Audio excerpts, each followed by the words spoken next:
Qiyamətdə sənə deyəcəklər ki, bu boyda geniş rəhmətlə sən həlak olunsa təəccüblüdür. Əksin dedi İmam Səccan. Çünki sən tanımırsan, sənin yaradan Allahın nə qədər mehribandır, nə qədər mərhəmətlidir. Belə Allahın varkən həlak olanda təəccüblüdür. İmam Hüseyin kimi imamın varkən həlak olanda təəccüblüdür.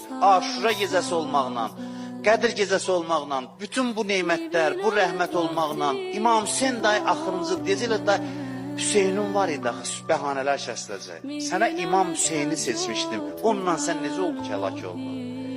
İmamı Hüseyin olan həlak olar, sən neynədin ki, həlak oldun? Adam sevildiyini biləndə hər şey asan olur.